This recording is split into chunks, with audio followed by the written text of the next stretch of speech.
I'm glad you guys are all here for the last one. Hopefully I can keep you energized right before the end of the, before the end of the conference, before we go to the keynote. So like Lauren said, I did paid retargeting and lead nurturing. I've sort of come from the organic side, and so I was a big skeptic when it came to paid, but found a way to make it work and make it very inboundy. So that's what I want to talk to you about today. I'm just going to skip this one, except that I want to let you guys know that I am going to become a pro surfer. I'm not very good right now. And if you want, you can follow me at Niti from Boston. So the first thing I want to do is go through the basics. What is paid retargeting? Raise your hands if you know what paid retargeting is. I would hope so, since you're in this session. But there's also people that are looking to learn that and move past just lead gen for paid PPC. So I just want to make sure we cover all our bases. Then I want to talk about how retargeting works in the funnel. How do you actually do it start to finish? How is it like inbound marketing, but just on different channels? And obviously you have to put money behind it. Then we're going to just talk through some tips and tricks to optimize your campaigns. These are little hacks that we've learned along the way. And as long as you check these boxes off, you'll be at minimum, just like the minimum place you need to be just to have a successful campaign. And if you can just remember to do those things, it gives you time to actually innovate and try new things. And the last thing I want to talk about are 2 hacks that we recently did at HubSpot that helped us take our retargeting to the next level, and we wanted to share it with you. Hello, stragglers. Just kidding. Hi. Okay. So the basics. First of all, were any of you thinking, why is there a paid session at an inbound marketing event? I know that's my reaction when I was like, wait, you're going to make me do paid retargeting? I do email marketing. I nurture leads down the funnel using marketing automation. Why am I doing paid? How is this part of my job? But it's not this. It's not some gimmicky ad. It could be ugly, but we're going to talk about how to not make it ugly. But we're not talking about like shitty paid. We're talking about retargeting, which is, something that actually is human, and it's something that makes sense. It's not going to interrupt your day. So here's a scenario. Let's say we have Lauren. Lauren's boss recently told her, hey Lauren, I want you to start doing some paid advertising. Why don't we try Facebook? I noticed there's a lot of following there, and I'm seeing that a lot of people are liking our organic posts. So Lauren goes ahead and she looks up the basics. How do I Facebook retarget? What should I be doing? But then after a little bit, she gets more advanced, right? She wants to know, how does targeting work? What should I be looking for? And so she goes to Google, like all of us do, and she types in targeting and distribution Facebook ads. So she chose a long tail keyword in this case, which was lucky for us. And she clicks on the first link, and it's about revenue, targeting, and distribution. And she goes over to the HubSpot blog. And at this point, Lauren's like, okay, cool. She starts reading it, takes a couple notes, maybe flips around and goes to a couple other articles in the stream, and then realizes it's lunchtime, and she leaves. No conversion. She did not click the subscribe button on the top. She did not bite the subscribe pop-up that came up for a second. Nothing. Have we lost her forever? Damn it, Lauren, come back. So here's what we could do, right? We don't have her email address. How are we going to reach out to her? Maybe she follows us on social. But let's just take it a step further and maybe reach her where she is during her lunch break or after work or during work, depending on how your company is. So let's see. Hey Lauren, saw you're on Facebook and that you were looking up stuff about Facebook. So why don't I give you an ad that's related to that? So because I knew Lauren was looking at my blog post that was about Facebook, I grabbed it from the URL. It had that keyword in it, so now I can retarget her. And she's like, oh, well, that's interesting. I was just thinking about that. But maybe she's not ready to download a whole offer, so we could take a step back. Why don't we say, hey Lauren, I see you're on Twitter. Why don't you hit one button and we'll subscribe you to our blog, right? Because now we can email her and get her more engaged. See what I did there? I'm using retargeting to just put people into an inbound funnel. I'm supplementing inbound with outbound methodology traditionally, but in an inboundy way. So we're just going to say retargeting is inbound from now on. Because paid retargeting is just like any sort of nurturing, right? You're serving relevant ads on external channels to people who are already engaged with your brand.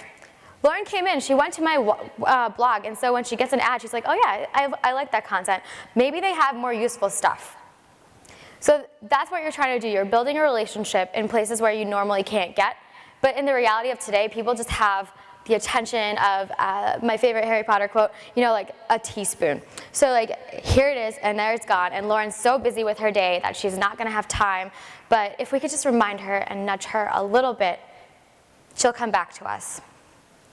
So where do you retarget your audience? You can do it two different ways. You have a couple of social media platforms. So we have Facebook and Twitter right now. And then you also have display banner ads on third-party sites. So raise your hands if any of you have heard of Google remarketing or AdRoll, Retargeter. Good, good. So there's a bunch of different places, there's a bunch of different companies that do it, and depending on what your needs are, usually you'll end up picking it, or I hope it's not just whatever's cheapest. So either way, you know, you basically have a couple different ways of getting in front of your audience. And what I want to talk about is when do you use each one, and which ones do you decide to use? Because you're going to have a limited budget, and you have to figure out what you want to do with it and where to put that money. Because that's the thing that's a little bit different, right? As inbound marketers, we have to worry about allocating our resources in terms of time, but with paid, there's an extra pressure to get the money aspect right. So you do really want to think about, where am I putting my money? Where am I going to get the biggest ROI for my goals? So let's talk about that. The first one we want to talk about is Facebook. There's a couple different places you can put it, right? You can put it on your desktop. And this is great, you know, it has the best cost per click metrics just because it's the biggest ad. You know, its size does matter. And you do need to, you know, get in front of people, but it can be more expensive. Or it can seem that way, but you know, you're gonna get more clicks. So if you're trying to go for conversions, you know, you're gonna go there. Now you also have the mobile newsfeed, which I did not include in the screenshot, but you know, you're scrolling on the app. If you're trying to get somebody to fill out an 11-form lead gen, like an 11-line lead gen form like we do, you don't want to send them there on mobile. They're just gonna bounce right back. So think about that next step before you do an ad, right? Where am I sending them? Based on that, work backwards and choose your ad. And the last one is the desktop right column. So these have high impressions but low clicks. If you're going for brand awareness, or maybe you know, you want to say like, my company just won this award, or here, read some third-party reviews, over time that can build an impression, but again, usually as marketers, we try to solve for that ROI that's more measurable, and you will be able to do that more probably with conversions. But you know, just wanted to put it out there in case any of you are really trying to build your brand. Next we have Twitter. Now, Twitter is a faster medium, right? How long does a tweet stay in a little mobile stream? Not very long at all. We're just we're gonna go through it maybe on our way to work, you know, maybe in between even meetings, depending on how addicted to Twitter we are. So there's a couple ways you can make it land into the right hands, right? You can choose the devices to show your ad. So there are some devices, based on what your sophistication of the audience is, that wouldn't work. We personally don't really go for Windows phones. Sorry if anyone here has it. We choose, and so also you can do things like choose the goal. And based off of that, it'll give you the type of ad you want. And I'll go into that in more detail. But website clicks is one of the ad types, and that's best for conversion. There's also tweet engagements, and that again is sort of like that Facebook stream in the side, where it's good for impressions, but if you're trying to get conversions, you're wasting your money. And then we also have lead gen cards, which I showed you an example of. With a little button, a tap of a button, you get a subscription. That's great if you're just trying to capture email info.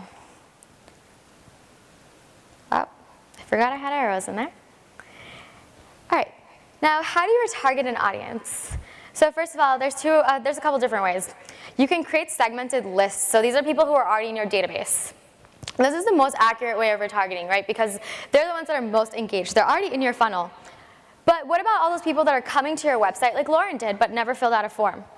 For that, we can use pixels. And all that is the same way we track email opens. There's a little pixel on the page, and it cookies someone that comes in. And so assuming that their cookie settings are not set to the highest security, we can then very nicely follow them around and give them ads that are relevant. And then to spread our reach but not go in blind, you can create lookalike audiences based off of either your visitors or your lists in your database. So what this helps you do is use an algorithm that will identify people that have the same characteristics or behaviors as the ones in your lists or the people that are visiting. So when you're doing list-based retargeting, you can currently only do it in Twitter and Facebook. Now, you need to segment for best results, right? Like it's with inbound marketing 101, right? Segmentation. But the problem with retargeting is that there's a lower match rate. So depending on your list, you might find that there's only a 5% match rate. All of a sudden you're targeting 4,000 people, and that's not gonna ever get you that. You're just not gonna spend your money, which is good. You could save it, I guess. But when you're trying to prove results and you're trying to drive numbers, you have to make sure that you have a good list size, and I'll talk about what's right soon. And so this only works with email. You can't retarget visitors, right? So if you have their email address, that's how you can do it. You can't retarget people you haven't gotten email addresses for. And then we have pixel-based, right? So that's when we want to take a step back, when we don't necessarily know who this person is yet by name. But we know a little bit about them. I knew that Lauren went to something related to Facebook. I created a bunch of buckets, and one of them happened to be Facebook marketing because that's a big topic for us. And that way I can then intelligently retarget people and get them into my funnel. So you could do broad, where it's like everyone who's ever visited HubSpot. That's a good one for inbound. We did that to you guys. But if it's something that's a little bit smaller, like Facebook, then we can actually break up that bucket. And like I said, you can spread it up by web page content. It has a larger audience size probably than your lists, but there's lower ROI than lists just because a lot of those people haven't engaged at the same level as someone in your list. And I think that kind of makes sense, right? They haven't necessarily given you their email address, so they might be less reluctant to. And then we talked about lookalike audiences. So we can increase reach, and there's two different ways you could do this. You can have a similarity, which means I'm gonna get the people who are right outside of that red bullseye. And then we're gonna go a little bit farther and do reach. So I'm gonna get everyone that's in my target. So I'm not getting like someone way over there, but it is going to reduce your accuracy. So when you do that, you need broader campaigns. So for similarity, I could do something around Facebook.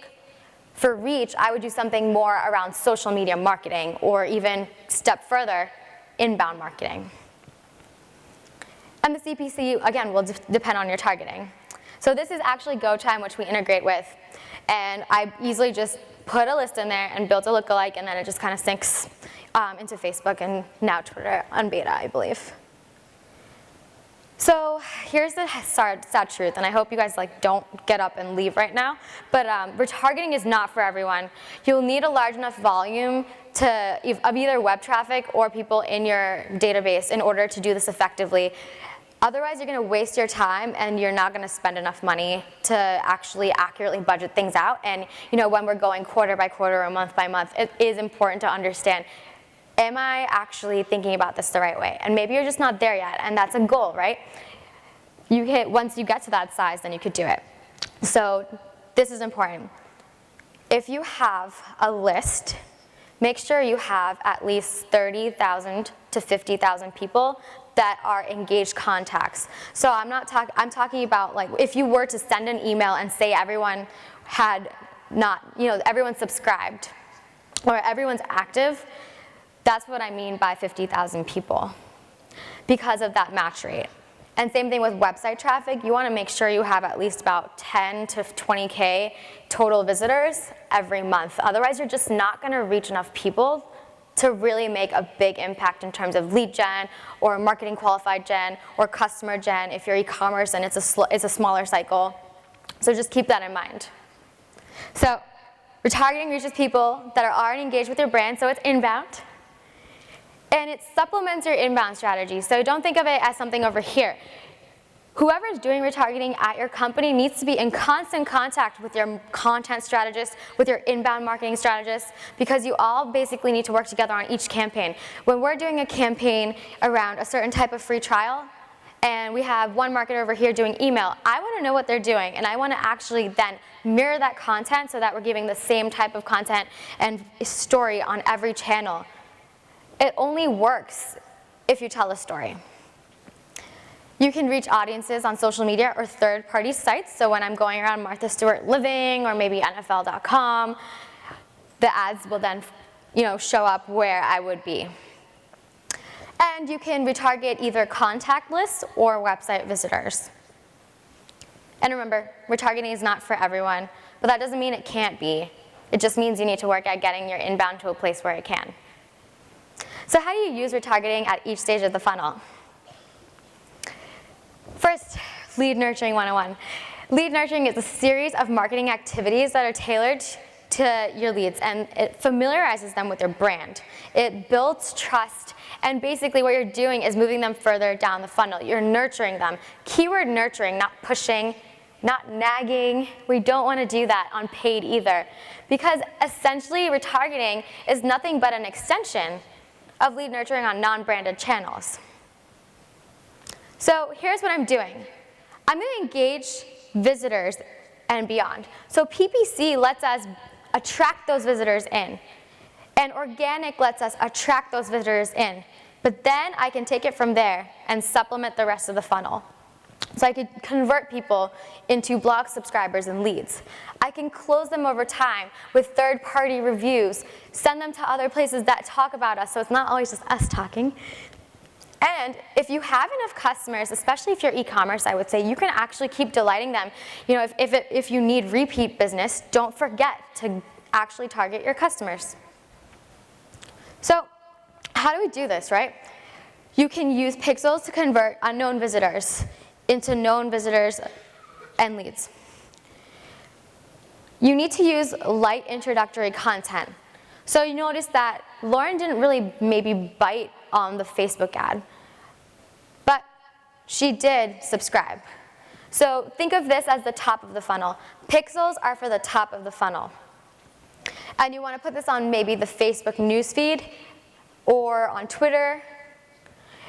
At this stage, you're probably not going to get a good ROI in display. And the reason I say this is because we put it side by side and we noticed that the social media worked way better. Now, close leads into customers. Okay, this is where it gets complicated. You need to have a list for this. Pixels will just not give you the same ROI. So really think about what stage you're trying to use with what you have at hand. So at this stage, what I'm going to do is target people who have maybe viewed certain pages that tell me, oh, okay, they're further along in their buying cycle. They've viewed, maybe they looked at a product page. And they were in my system, and I have all these triggers, and I can build these lists in HubSpot or whatever software you're using. I can build these segments of people that have converted on 5 top of the funnel offers, and now it's time to move them down the funnel. So we can have heavier ads here, right? And this one is HubSpot ranks #1 in search marketing software. It's a third-party review. I'm taking a risk and sending them outside of HubSpot, hoping that the social proof will bring them back. Don't be afraid to send people away from your own website, because that will build trust as long as the content is good. It's not, and I think there was another session where we said that it's not the name, it's the content, right? So ultimately, if you do a good job of picking the right content, even if it's not directly on your website, it'll still help you get that recognition and help build that trust and bring people back. The best places to do this we found were Facebook newsfeed and display. And we're thinking, well, display didn't work for tofu. How can it work for middle of funnel or closing customers? And that's because having that messaging out there that says, #1, or read the reviews, learn about this, so-and-so third parties, just published this study. They're seeing those words, and it's going to stick over time. And one of our coworkers actually did an experiment on it, and we did find that it does influence the buying cycle. And that's why we have case studies, right?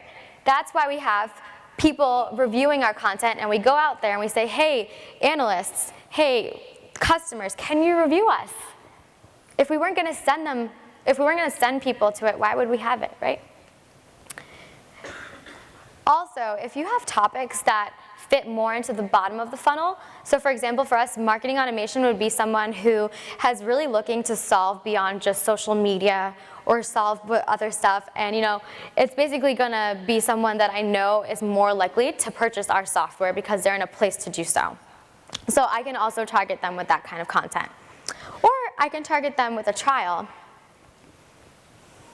And the last thing would be delighting customers and into evangelists. So if you have especially an e-commerce business, I would say this is a really big one because you're counting on that recurring audience. So the key takeaways: pixel targeting can turn visitors into leads. List and pixel targeting can turn leads into customers. And content is key, so match that content to the right segment and target them at the right time. Don't push it down the funnel. Pull them in. And remember that different channels work best for different stages. So let's just go through some really quick tips and tricks to optimize your retargeting. I will post these slides up afterwards, so I'm just gonna go through them a little quickly. First thing is size matters. Like I said, if you don't have the right list size, you're not going to get to your audience. So just make sure that you take that into account before you actually put the time in. And it's like organic. The same way you decide what sort of content to promote to your audience, you can take that methodology and just apply it to retargeting. So I'm going to mirror what my email marketing team is sending out and what my campaigns team is putting together.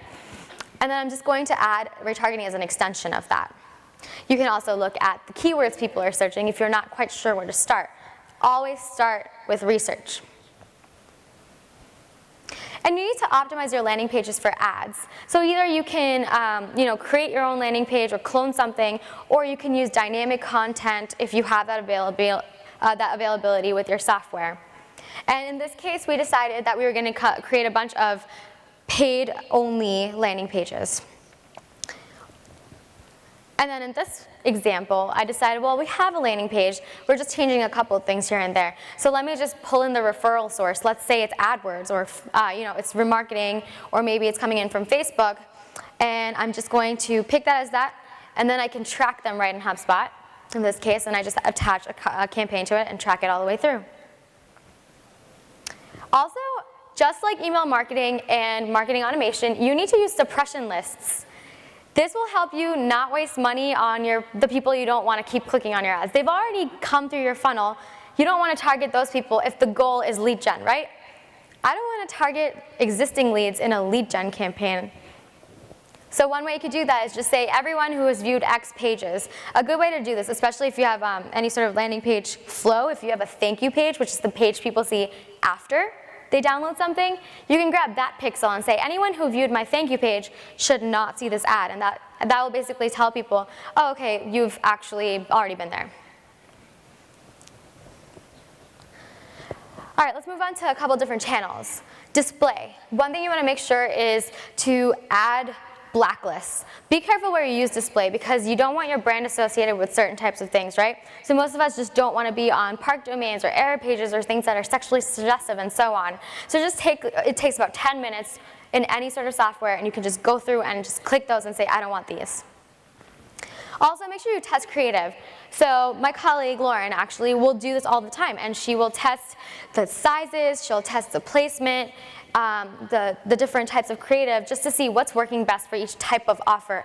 Once you figure out the patterns, you can say, okay, well, this is about a trial, or this is about a demo, I should use this design because that's what works at that stage of the funnel. All right, and so with Twitter, I do want to stress you need to use the right type of ad for your goal.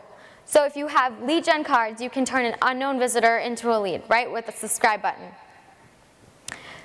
If you want to go for website clicks, that's really good for conversions, but remember that Twitter is a faster medium, so if you have a really long form, it's probably not a good place to put it. Tweet engagements are great for branding, so if you need people to start remembering your brand so that they can have that top of mind, go for it. Especially if you have something that's a video, for example, that works really well. And don't use hashtags. The more links you put in there, the less likely they are to click on just your website. And for Facebook, make sure you take advantage of the creative options. Raise your hand if you actually use the CTA button that's available on Facebook. Good, good. More of you need to do that, right? Because you should be able to, just like with a landing page, saying the word download now in my form is a lot more effective than just saying, oh, well, okay, fill out this form, now what? Right? So treat it like a conversion on any page. And there's also an advanced option to put stuff in your newsfeed link. Add that as an extension. It's sort of the preview text of the retargeting world, if you do email at all.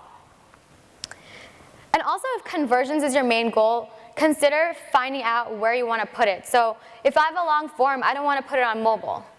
If I'm looking for lead gen, I'm not going to waste my money on impressions. And the last thing is, make sure that the title explains the content. A lot of times we want to do catchphrases like, guess what this product is? Well, no one cares. They're going to just go right past it, and you're not going to actually get a click. So just make sure you always say what's going to be in your offer. So again, treat retargeting like an organic content strategy. Talk to your organic team. Make sure that you're in sync. You are part of the team. You're not that paid marketer that is in a corner. Make sure that every touch point tells the same story. So the positioning in my ad needs to be the same as the positioning on the landing page. It has to match the positioning in the blog post, etc. It has to also fit into the piece of content you're promoting. So it's one thing to position something because a piece of content might have a lot of different nuances. But if I'm talking about Facebook for customers, and then the offer is about creating a Facebook fan page to do contests that has nothing, it's a very long way to get there. And also just make sure you take the time to learn the nuances of using each third-party service, because it's really easy as marketers. We always have this no time too hard problem, but when you're putting money behind it, there's even more of a need to make sure that you're not putting it in the wrong place or not doing the bare minimum at least to make sure that it succeeds. All right, and the last part, this is my favorite. This is actually hacks that we've come up with at HubSpot that have helped drastically improve certain things. So engagements, it's actually influenced our customer rates. It's actually helped us lower the cost of marketing qualified leads, so the cost of trials, which usually cost way more. So what did we do? The first thing we did was we promoted third-party CTAs. So the marketers in us are just like, no, I never want to take anyone away from my site. That's a terrible idea. Can't do it. My boss won't let me do it. But now you can. So here's what we did. We have all this third-party content. We had reviews from our customers. We had people writing articles and putting us in analyst reports and calling us #1. We even had slide shares. So see, there's a couple different parts of the funnel I'm working with right now. Our problem was that we couldn't play CTAs, but we used a service called Sniply. All it is a Chrome extension. So as soon as you download it, you can actually create any link you want directly in Chrome, and it'll build a CTA and drop it on the page. So if I wanted to share something from VentureBeat, for example, I can still drop a HubSpot CTA on it if I wanted. So all you do is you click that button and it'll just pull up this little form. So you can customize the copy, the tracking URLs, the colors you want to make it on brand or make it less ugly compared to the site. In this case, I'd probably want to use something that's more aligned with VentureBeat's own CTA so it doesn't look really out of place. And also make sure you create unique URLs so that you can track it. So now we can share third-party articles, such as this one, on G2 Crowd. Hit learn more, and they go to a third-party website. I know two things now. I know that they're interested in the review, so let's hit them up, right? But also, I've given them a next step. If they are interested enough, then now they can go ahead and learn more about the marketing automation world. They can get an assessment, they can get a demo, whatever it is on there. I'm moving them down the funnel, but not even on my own website. What did this do for us, right? Like slide shares, we were able to educate people about inbound marketing with a better medium than just the usual ebook. Sometimes, you need different types of mediums to make things work. So that's what we did. Cool thing with Sniply is that it just embedded the slide share and the CTA on top of our landing page. So anywhere you clicked, we ended up with it. You just go to that landing page, right? So you clicked on that, and then, so I clicked on that CTA, or I clicked X, or I just clicked anywhere outside, and I went there. So what happened? What do you think happened? Do you think I spent more money? Raise your hand. Good. So the cost per click was 16% above benchmark, right? So it was more expensive because these were topics we were going after that were highly sought after. Marketing automation is a big one for us, for example. But the CTA click-through rate was 302% higher than the block. So for the same thing, for a trial, for a marketing assessment, whatever your qualifying action might be, instead of getting the normal click-through rate, we were able to increase that threefold by putting it on an external site. Who would have thought that a CTA on another site would do better than our own blog going to the same landing page, right? And you know why? It's because it related so closely to what we wanted to get them. If you read a customer review, you're probably in a better frame of mind to then talk to sales, right? So total form conversions, though, were negligible. What we realized is that not that many people actually did take that next step. So that, if you're going for just conversions, it might not be the best thing. So I would say when you're sharing that third-party links, you're actually building social proof, and you're going to aggregate that over time. They're going to actually count towards that final sale, but it might not necessarily give you conversions. But third-party promotion overall did help us in the consideration and evaluation stage, and we saw it actually improve our lead to customer rate. And depending on how much each sale is, this can really add up. And two, and last one, already a lead, let's skip the landing page, right? I already have your information. So I'm like always thinking, okay, well, what's the next step? What's the next step? I guess I can put you into a trial, for example. But just going from Facebook to a trial is a big ask. But then we often then send people to a gated page because we have no other option. And it looks like this. They go from an offer to a landing page, and then maybe on the thank you page they see something about a trial. So because there's this extra step, us marketers often think about skipping that step in the ad itself. We say, let's just push them straight to the trial in the ad. That would work just as well. It doesn't, right? We all know this, hopefully. You're just not, if you have a piece of content that they're actually engaging with, that's going to be way less of an ask than getting them to click through on an ad about a trial. So what about this? I already have your lead information. I know who you are. I know your email address and the other 10 fields I asked you for already. I'm just going to take you straight to the thank you page. You're going to get that piece of content for free. And I'm going to let you take that next step if you want, because that's what retargeting is.